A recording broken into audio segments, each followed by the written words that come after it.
देश भर में महिला सुरक्षा की बात समय समय पर होती रहती है। बावजूद इसके महिलाओं पर हो रहे अत्याचारों में दिनों दिन इजाफा हो रहा है। महिलाओं से रेप और छेड़छाड़ के मामले आए दिन देखने को मिल रहे हैं। यही नहीं, अब महिलाओं को सोशल मीडिया के जरिए भी प्रताड़ित किया जा रहा है। हाल ही में बुल्ली बाई ऐप सामने आया है, जहां पर मुस्लिम महिलाओं की बोली लगाई जा रही थी। बुल्ली बाई ऐप हूबहू सुल्ली डील्स ऐप की तरह है, जहां मुस्लिम महिलाओं की नीलामी होती है। आसान शब्दों में समझाएं तो बुल्ली बाई ऐप के जरिए मुस्लिम महिलाओं की तस्वीरें ऑनलाइन लगाकर उनकी कथित तौर पर बोली लगाई जाती है। खास बात यह है कि इनमें उन मुस्लिम महिलाओं के नाम इस्तेमाल किए जा रहे हैं जो सोशल मीडिया पर काफी सक्रिय हैं। इन मुस्लिम महिलाओं की तस्वीरों को प्राइस टैग के साथ साझा किया गया है। साथ ही ट्विटर पर शेयर करने का ऑप्शन भी दिया गया है। हालांकि सोशल मीडिया पर नाराजगी और आक्रोश के बाद पुलिस हरकत में आ गई है। इस मामले के संदर्भ में 4 जनवरी को मुंबई पुलिस ने 21 वर्षीय विशाल कुमार को बेंगलुरु से गिरफ्तार किया है। विशाल इंजीनियरिंग के छात्र हैं। हैरानी की बात यह भी है कि मुख्य आरोपियों में एक लड़की श्वेता सिंह का नाम भी सामने आया है, जिसे उत्तराखंड से गिरफ्तार किया गया है। अगर आप बुल्ली बाई ऐप को समझने या जानने के लिए उसे ढूंढ रहे हैं तो ये आपको गूगल प्ले स्टोर या ऐप स्टोर पर नहीं मिलेगा, क्योंकि ये गिटहब नाम के एक प्लेटफॉर्म पर मौजूद है। गिटहब क्या है और इस पर महिला विरोधी ऐप बनाने की अनुमति कैसे मिलती है, आज हम सारांश में इसे समझने की कोशिश करेंगे।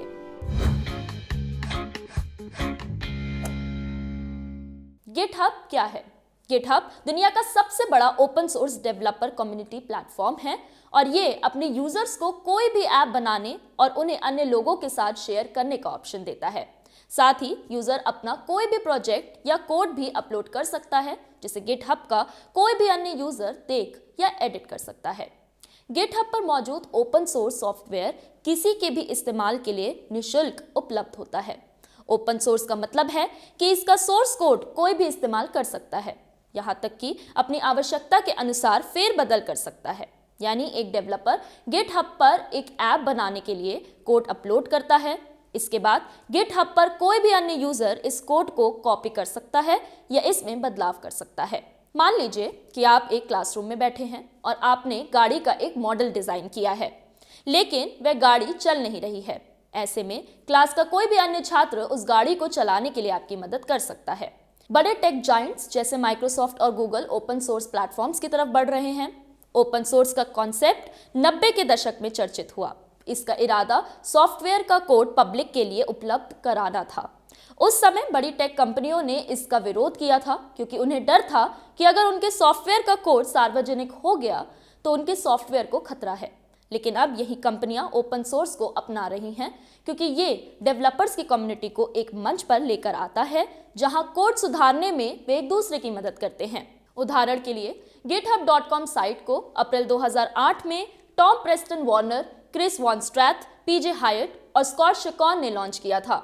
इसका मकसद एक ऐसा मंच तैयार करना था जहां कोई भी डेवलपर अपना सॉफ्टवेयर, कोड या ऐप बना सकता है और गिटहब पर मौजूद अन्य कोई भी शख्स ऐप या सॉफ्टवेयर को सुधारने, त्रुटियों को खोजने और समस्याओं को ठीक करने में उसकी मदद कर सकता है।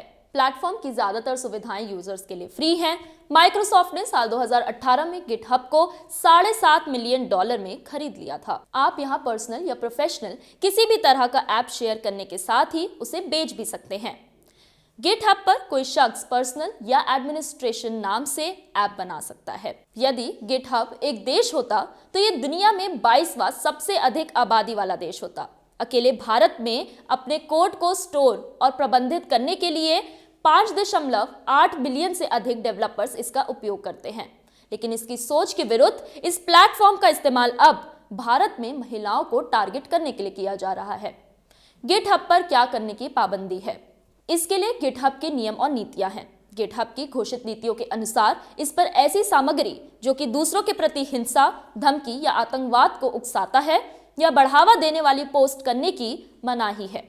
गिटहब पर शरीर, विकलांगता, लिंग, राष्ट्रीयता, जाति, धर्म या यौन पहचान जैसे विषय पर कुछ भी अपलोड कर सकते हैं। हालांकि किसी व्यक्ति या व्यक्तियों के समूह पर उनकी पहचान के आधार पर या इसमें से किसी भी विषय पर हमला करने वाले भाषण की अनुमति नहीं है। इसकी नीतियों के अनुसार ऑनलाइन बुलिंग और हैरेसमेंट के खिलाफ कंपनी कड़े कदम उठाएगी। साथ ही इस मंच पर हिंसक सामग्री, गलत सूचना या फर्जी समाचार फैलाने पर प्रतिबंध है। इस मंच पर अश्लील सामग्री अपलोड करने की भी अनुमति नहीं है। हालांकि इसका मतलब ये भी नहीं है कि न्यूडिटी से जुड़ा कोई भी कोड या कंटेंट हटा दिया जाएगा। बावजूद इन सबके भारत में मुस्लिम महिलाओं को टारगेट करने के लिए गिटहब का पिछले 6 महीनों में 2 बार इस्तेमाल किया जा चुका है, वो भी 2 अलग अलग ऐप सुल्ली डील्स और बुल्ली बाई बनाकर। मामले के सामने आते ही इन दोनों ऐप्स को गिटहब ने हटा दिया है। यदि किसी यूजर को प्लेटफॉर्म के नियमों का उल्लंघन करने की सूचना दी जाती है तो गिटहब उनकी सामग्री को हटा या ब्लॉक कर सकता है और अकाउंट को निलंबित या समाप्त कर सकता है।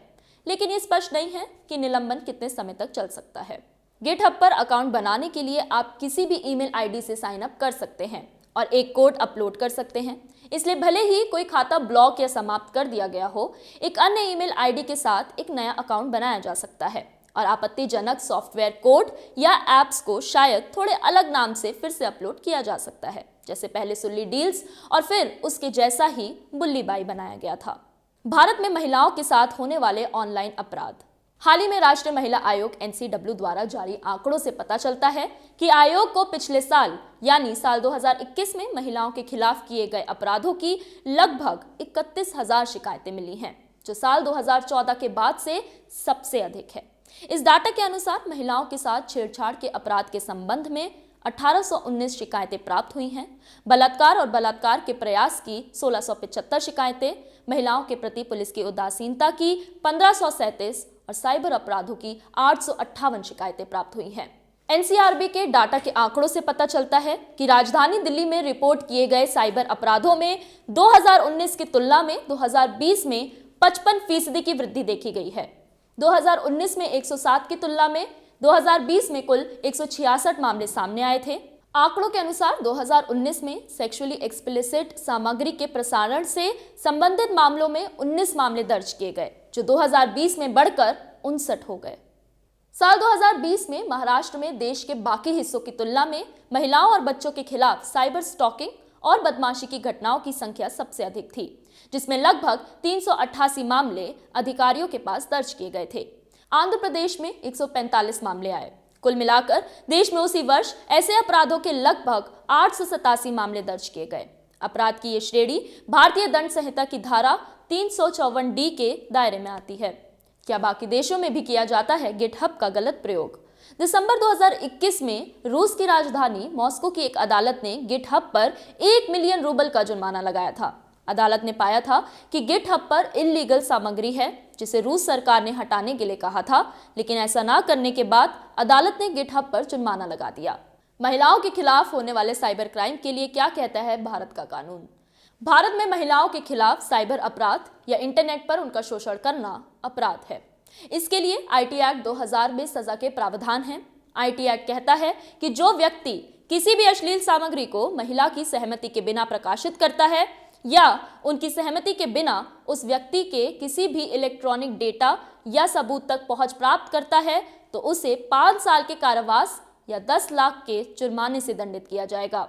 इसी एक्ट के अनुसार कोई भी व्यक्ति जो किसी भी तस्वीर, वीडियो या ऑडियो या कुछ भी प्रकाशित करने के लिए इलेक्ट्रॉनिक माध्यमों का उपयोग करता है जो किसी व्यक्ति को नैतिक रूप से बदनाम करने के लिए सक्षम है, उसे अपराध माना जाएगा और ऐसा कार्य करने वाले व्यक्ति को जुर्माना या जेल की सजा मिल सकती है।